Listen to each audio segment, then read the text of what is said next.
1 Petrus 2 ayat 11 sampai 17. 1 Petrus 2 ayat 11 sampai 17, demikian firman Allah. Saudara-saudaraku yang kekasih, aku menasihati kamu supaya sebagai pendatang dan perantau kamu menjauhkan diri dari keinginan-keinginan daging yang berjuang melawan jiwa. Milikilah cara hidup yang baik di tengah-tengah bangsa-bangsa bukan Yahudi, supaya apabila mereka memfitnah kamu sebagai orang durjana, mereka dapat melihatnya dari perbuatanmu yang baik dan memuliakan Allah pada hari Ia melawat mereka. Tunduklah karena Allah kepada semua lembaga manusia, baik kepada raja sebagai pemegang kekuasaan yang tertinggi, maupun kepada wali-wali yang diutusnya untuk menghukum orang-orang yang berbuat jahat dan menghormati orang-orang yang berbuat baik. Sebab inilah kehendak Allah, yaitu supaya dengan berbuat baik kamu membungkamkan kepicikan orang-orang yang bodoh. Hiduplah sebagai orang merdeka dan bukan seperti mereka yang menyalahgunakan kemerdekaan itu untuk menyelubungi kejahatan-kejahatan mereka. Tetapi hiduplah sebagai hamba Allah. Hormatilah semua orang, kasihilah saudara-saudaramu, takutlah akan Allah, hormatilah raja. Demikian firman Allah. Shalom. Shalom. Tema firman Allah bagi kita yaitu hiduplah sebagai orang merdeka. Ya, hiduplah sebagai orang merdeka. Ya, dalam bahasa Nias temanya ini yaitu hiduplah sebagai orang yang terlepas dari perbudakan ataupun jajahan. Bapak Ibu yang dikasihi oleh Tuhan Yesus, merdeka itu sebenarnya artinya apa?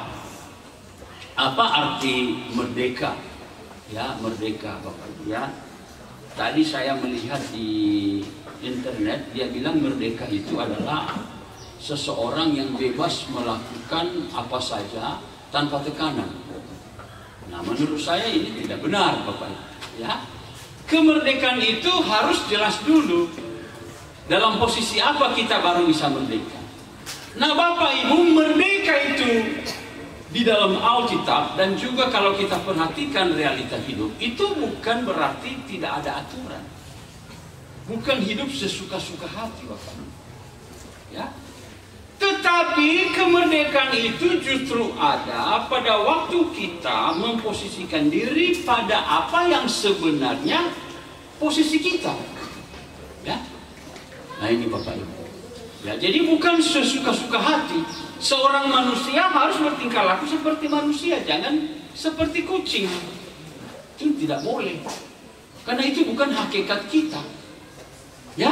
Nah yang paling penting lagi Bapak Ibu, kalau kita belajar di dalam Alkitab bahwa kemerdekaan itu sebenarnya baru benar-benar sempurna, baru benar-benar terjadi kalau manusia itu dikembalikan kepada hakikatnya, yaitu gambar dan rupa Allah. Itu baru kita merdeka. Jadi ada koridornya Bapak Ibu, bukan sembrono. Tapi kalau kita sewenang-wenang, justru tidak ada kemerdekaan di sana Bapak Ibu. Ya, yang ada di sana tekanan dan penjajahan Bapak Ibu ya, kalau sewenang-wenang. Ya Bapak Ibu ya. Nah, dari mana kita tahu selain daripada Alkitab? Yang pertama Bapak Ibu, kita memahami kemerdekaan itu adalah satu ketaatan kepada hakikat. Yang pertama Bapak Ibu, dari alam. Dari alam. Alam, kalau kita melihat alam Bapak Ibu, ada hukumnya Bapak Ibu. Bukan asal-asalan saja, ada siang, ada malam. Itu teratur Bapak Ibu. Ya. Waktu Anda menanam tanaman tidak boleh sembrono. Ukurannya harus Anda patuhi. Ya, ada jaraknya.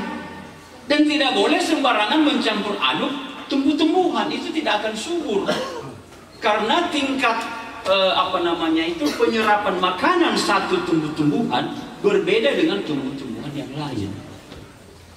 Nah ini Bapak Ibu. Makanya kalau Bapak Ibu lihat di perkebunan itu, kalau karet ya karet saja, kalau buah salak saja, kalau sawit saja, tidak dicampur-campur Bapak Ibu karena berbeda. Ya, jadi ada hukum-hukumnya Bapak Ibu. Tidak boleh juga kalau tanam itu tidak boleh terlalu banyak menghalangi matahari. Dia harus juga mendapatkan matahari. Jadi Bapak Ibu dalam berkebun saja ada peraturannya Bapak Ibu. Tidak bisa suka-suka saja. Saya tanam 1 meter aja lah supaya lebih banyak hasil. Itu tidak akan ada. Dan Anda juga harus beri dia makanan, pupuk. Jadi ada. Jadi di dalam alam pun Bapak Ibu ada namanya hukum-hukum alam. Jadi tidak ada yang namanya bebas sesuka-suka hati tanpa aturan. Tidak ada itu. Kebebasan itu justru ada kalau kita menaati aturan-aturan alam dan sebagainya. Nah dari mana lagi kita tahu Bapak Ibu? Yaitu dari hati nurani kita. Jadi di dalam hati nurani kita ini Bapak Ibu ada di sana hukum, ya, yang menegur kita. Makanya waktu kita bersalah berdosa kita ketakutan Bapak Ibu. Tapi waktu kita berbuat benar kita ada rasa bangga. Hati nurani kita tenang. Ya, orang yang berbuat jahat itu hati nuraninya gelisah Bapak Ibu. Ya, kitab Mazmur mengatakan orang yang tidak benar itu, orang fasik itu tidak pernah tenang dalam hidupnya. Hidupnya seperti gelombang laut yang terus-menerus resah. Ya, kita tahu gelombang laut itu selalu bergemuruh, gelisah. Nah, jadi di dalam diri kita ini sudah ada hukum yang diberikan Tuhan. Karena kita itu gambar dan rupa. Ya, nah Bapak Ibu. Nah, jadi hidup itu memang baru bisa merdeka kalau kita mengikuti apa yang menjadi, ya, kedudukan kita, status kita. Ta'ila betaroda, di mana kita ada. Ya, nah itu. Nah kemudian bagaimana dengan kemerdekaan? Memang Bapak Ibu kemerdekaan sejati itu memang belum datang. Harus kita akui itu Bapak Ibu. Ya, jadi kemerdekaan sejati itu sebenarnya baru nanti kita capai setelah Tuhan Yesus datang kembali. Ya, karena kalau benar-benar merdeka itu harus ada kesempurnaan Bapak Ibu. Ya, tidak boleh Anda bilang Anda sudah sungguh-sungguh merdeka, hidupmu sendiri masih miskin. Gimana itu? Masa orang merdeka seperti itu? Masih dijajah kemiskinan, kebutuhan masih kurang, hidupmu tidak sempurna, tidak ada damai sejahtera, sakit penyakit, ya kan? Bumi yang tidak sempurna, kejahatan, kuasa iblis, kuasa dosa. Gimana kita bisa mengatakan kita sudah mencapai kemerdekaan? Ya, memang kemerdekaan itu sudah kita mulai, tetapi itu masih dalam proses. Ya, dan yang menyempurnakan itu nanti bukan manusia, bukan pahlawan, tetapi Tuhan Yesus sendiri. Karena pahlawan tidak mampu bisa memberi kita, ya, kesempurnaan dalam kemerdekaan, tidak bisa. Karena mereka juga manusia biasa, Bapak. Karena untuk membuat dunia ini merdeka ada 3 hal paling tidak harus terjadi. Yang pertama, iblis harus disingkirkan. Yang kedua, dosa harus dihilangkan. Yang ketiga, ketidaksempurnaan harus dihilangkan, harus jadi sempurna semua. Baru bisa. Yang bisa melakukan itu hanya Allah. Siapa itu? Yaitu Tuhan Yesus. Itu sebabnya Tuhan Yesus mengatakan, kalau anak memerdekakan kamu, kamu benar-benar merdeka. Dan kemudian mereka mengatakan, kami kan keturunan Abraham. Oh, tidak dikenal itu Bapak Ibu, ya. Jadi di sini kita harus memahami kemerdekaan itu. Jadi kita berproses. Jadi harus sabar Bapak Ibu. Ya, Bapak Ibu harus sabar. Dalam hidup ini kita tidak akan mendapatkan kemerdekaan yang sempurna. Itu berproses. Nah, yang kedua Bapak Ibu, bagaimana posisi kita di dalam kemerdekaan itu? Tuhan Yesus mengatakan, kita di dalam firman Allah ini tadi, kita harus berbuah. baik kita harus menjadi saksi. Ya, Rasul Petrus mengatakan tadi kepada orang-orang Kristen diaspora. Kristen diaspora adalah Kristen yang perantau, yang keluar dari kampungnya, yang pergi ke kampung-kampung orang lain. Itu diaspora. Kamu harus menjadi saksi bagi mereka. Kamu harus memperlihatkan Injil Kristus. Ya. Dan kamu harus patuh kepada pemerintah. Jadi kepada masyarakat sipil, kamu harus menjadi contoh, kamu harus memperlihatkan perbuatan yang baik, dan kepada pemerintah kamu harus mengikuti ketaatan. Nah, Bapak Ibu, untuk menjadi saksi Kristus, Bapak Ibu, kita harus menjadi dewasa. Ya, jadi kalau istilah Latin itu, kita itu diwajibkan Tuhan Yesus itu harus jadi senior, jangan jadi junior, Bapak Ibu. Ya, banyak orang berbicara junior, senior, tapi dia tidak paham apa itu junior. Junior itu, Bapak Ibu, anak-anak kecil. Ya, jadi untuk bisa kita menjadi berkat, kita harus bertumbuh dulu, harus kita jadi senior dulu, jangan jadi junior terus. Ya, jadi junior itu, Bapak, itu anak kecil, kurang pengetahuan, kapasitasnya terbatas, itulah junior. Nah, tetapi kita senior, makanya di kebaktian kita ini kan terbagi dua, Bapak Ibu. Kalau kita ini semua ini senior, ini bukan junior. Kalau Bapak Ibu junior, jangan berkebaktian di sini jam 8 pagi tadi. Nyanyinya happy ya happy ye, itu lagunya, itu junior. Ya, jadi ini adalah kebaktian orang dewasa, senior ini. Ya, jadi di sini juga Tuhan Yesus mengajarkan kita untuk bisa menjadi saksi. Apa kata Tuhan Yesus? Aku adalah pokok anggur yang benar. Barang siapa ada di dalam aku, ia akan berbuah, dan dalam itu dia bertumbuh. Ya. Tetapi di sini, Bapak Ibu, kita juga harus hati-hati kesenioran ini. Ya, jangan juga kita terjebak seperti orang Yahudi. Ya, Bapak Ibu, ya, jadi di dalam setiap lembaga memang soal junior ini, senior ini memang ada ukuran yang berbeda-beda. Ya, kalau di BNKP itu yang namanya senior itu 15 tahun, baru itu disebut senior. La'aroi, yang diteguhkan sidi. Jadi orang yang sudah diteguhkan sidi itu lepas dari kejunioran, dia menjadi senior, dewasa, orang Kristen penuh. Nah, itu di sekolah sidi. Di dalam iman Kristen itu 14 tahun diterima, 15 tahun dia nanti disidikan, maka dia sudah menjadi senior. Dia bisa ikut perjamuan kudus, dia bisa melayani Tuhan, itu sudah senior itu. Ya, jadi itu ukuran gereja, Bapak Ibu. Tapi kalau ukuran dalam pemerintah berbeda lagi, Bapak Ibu. Ya, berbeda lagi, yaitu umur 17 tahun, baru itu senior. Sebelum itu Anda tidak bisa dapat KTP, karena Anda masih di bawah asuhan orang tua, anak-anak, junior. Ya, itu Bapak, ya. Tapi kalau sesudah 17 tahun Anda urus KTP Anda boleh bebas menaiki sepeda motor, pakai SIM, Anda bisa mengurus SIM karena Anda sudah senior. Kalau masih junior tidak bisa, ditangkap polisi. Ya, anak saya itu, Bapak Ibu, selalu saya antar, semuanya capek saya, Bapak Ibu. Berapa kilometer itu, Bapak Ibu, ya? 30 bolak-balik, 60 pagi, 60 siang, 120. Rugi secara keuangan, capek lagi, Bapak Ibu. Tapi saya harus, karena kalau tidak dia bisa ditilang. Ya, dia beberapa kali ditilang itu. Untung saja ada teman-teman saya, Bapak Ibu, pengacara dan polisi. Ya, saya minta bantu, baru mereka bantu. Kalau tidak, wah susah, Bapak Ibu. Ya, tidak bisa lepas sepeda motornya. Makanya saya bilang, ya udahlah, diantar-antar saja. Ya, karena dia masih junior, Bapak Ibu, belum senior. Bulan 10 nanti baru dia senior, baru saya urusinnya. Ya udahlah, bebas bawa motor. Saya juga bebas melayani. Nah, ini Bapak Ibu. Jadi harus kita jadi senior dulu, jangan jadi junior terus.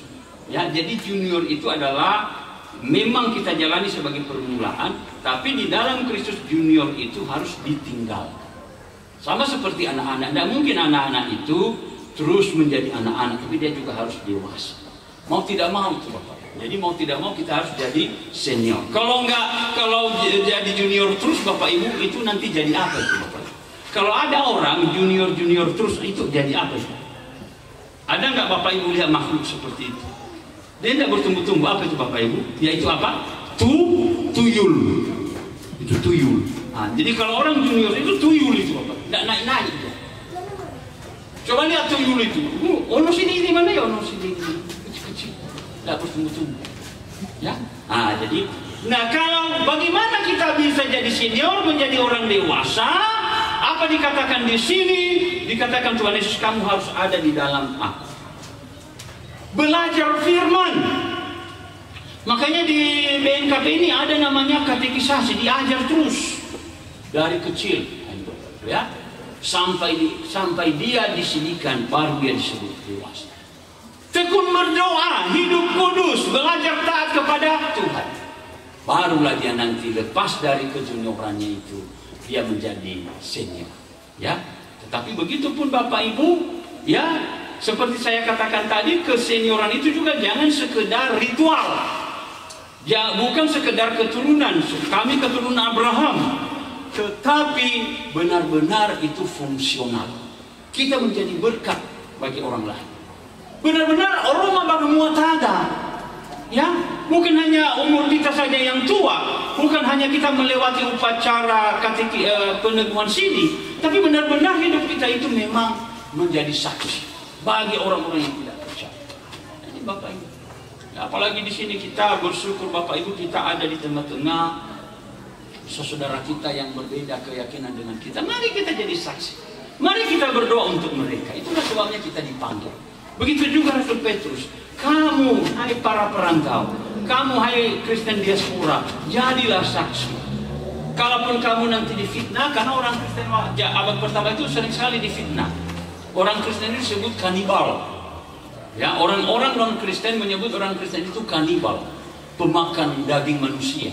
Karena dalam perjamuan kudus, Tuhan Yesus mengatakan, inilah tubuhku, makanlah, inilah darah, minumlah. Wah, berarti orang Kristen itu kanibal, ya, pemakan manusia. Ya, itu fitnah Bapak Ibu yang disebarkan. Dan sering dihina, sering dijadikan kafir pada zamannya. Jadi bukan hanya zaman sekarang, zaman dulu. Tetapi untuk membungkamkan ini, kata Rasul Petrus, jangan berdebat, jangan dengan berdebat, jangan dengan bertengkar, jangan dengan kemarahan, tetapi perlihatkanlah dalam buah-buah kehidupan. Berbuat baik, ya, berbuat hidup kudus, dewasa. Ini Bapak menjadi teladan, ya. Nah, ini yang dikatakan oleh Rasul Paulus. Nah, yang kedua Bapak Ibu, supaya engkau membungkamkan mereka, perlihatkan ketaatanmu kepada pemerintah. Taati pemerintah, bayar pajak, hormati aturan-aturan pemerintah. Nah, jadi di sini kita diajar. Maka barulah kita nanti bisa menjadi berkat. Baru nanti orang-orang lain menjadi percaya. Kalau tingkah laku kita bagus Bapak. Ya, Bapak Ibu, ya, saya bersyukur Bapak Ibu. Entah bagaimana nanti ke depan ini, kita memang sedang khawatir perkembangan dunia ini Bapak Ibu. Yaitu kita bersyukur kalau kita melihat akhir-akhir ini orang-orang Eropa dengan orang-orang Amerika mulai sadar kembali Bapak Ibu. Ya, selama ini mereka menyampingkan Alkitab. Itu tidak perlu Alkitab itu. Kita kan orang hebat, orang cerdas. Tidak perlu petunjuk dari hamba Tuhan. Mari kita menegakkan kebenaran kita. Dan apa yang terjadi Bapak Ibu, Amerika dan Eropa hancur-hancur. Mereka kacau balau. Ditambah lagi masuknya ajaran yang aneh-aneh dari luar wilayah mereka, yang membuat mereka semakin terbelenggu, membuat mereka semakin tersingkir. Baru beberapa bulan ini Bapak Ibu, mereka sadar inilah akibatnya kalau kita menyampingkan Alkitab. Ya, karena negara mereka tadi Bapak Ibu dibangun dalam nilai-nilai Injil. Sehingga Amerika dan Eropa itu sangat makmur, banyak orang-orang cerdas, banyak orang-orang pintar.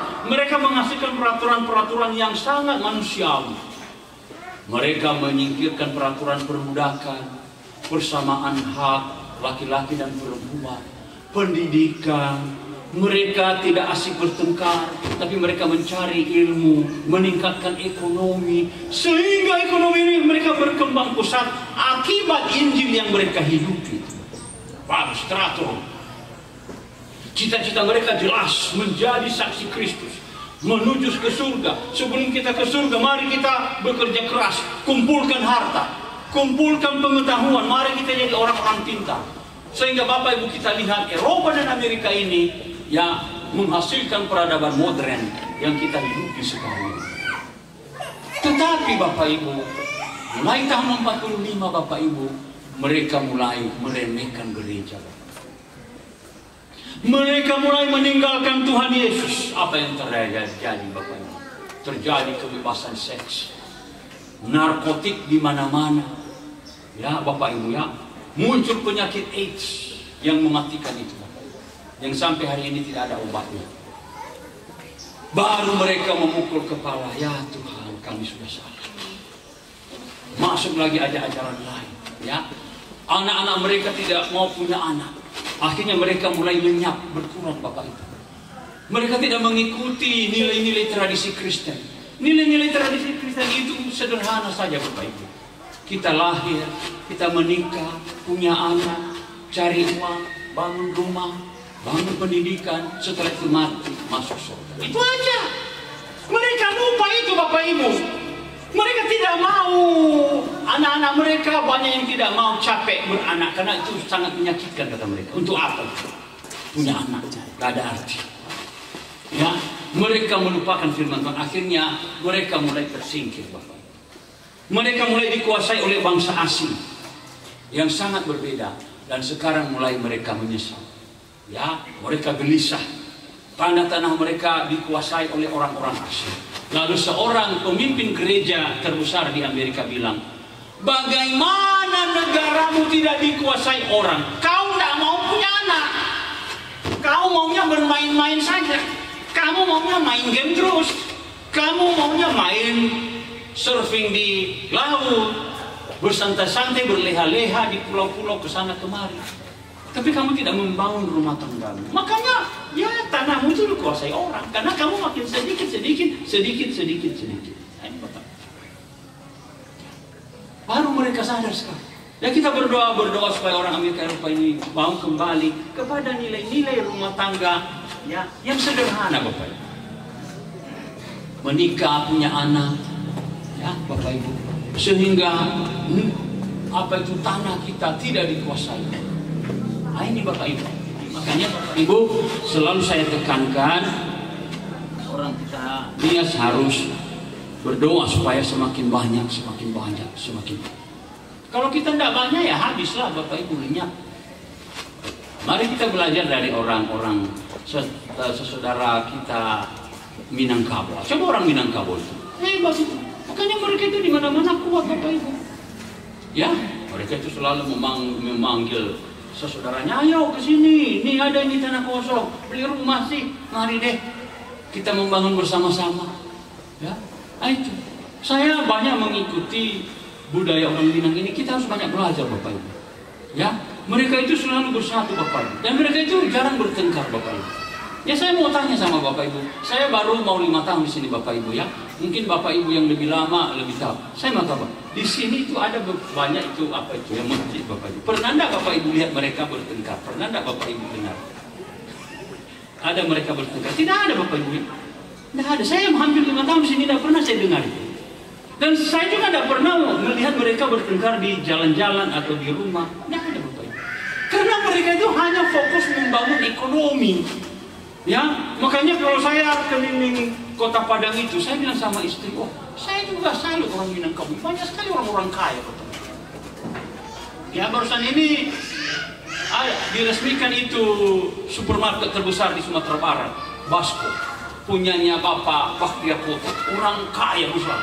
Saya tanya sama Pak Bunam Sirait, siapa itu Pak ya? Benar nggak kekayaan si Bakhtiar Poto? Tuh hebat itu Pak Pendeta. Itu bisnismen favorit gubernur Sumatera Barat. Banyak sekali mereka orang-orang kaya Bapak. Ya, Anda pergi lihat rumah sakit itu, Siti Rahmat punyanya Pak Wali Kota itu. Kaya-kaya Bapak. Kemarin lagi kami berenang di Aja sama Bram itu sana. Saya lihat ada di situ SMS minuman. Wih, besar sekali. Tempat perusahaan itu kaya-kaya. Nah ini harus kita tiru Bapak Ibu. Kita harus konsentrasi membangun ekonomi. Seperti orang Eropa, seperti saudara kita Minangkabau, sehingga kaya-kaya, banyak uang, sehingga Bapak Ibu bisa menjadi berkat. Konsentrasi. Ini Bapak, ini yang seharusnya kita bangun. Inilah yang dikatakan oleh Rasul Petrus. Nah yang kedua, kita harus taat kepada pemerintah. Hormati pemerintah, karena mereka adalah hamba-hamba Allah. Ini Bapak, ya. Jadi jangan kita meremehkan pemerintah. Kita harus hormati selama dia benar. Kecuali kalau dia salah, barulah kita beri kontribusi pemikiran dengan baik.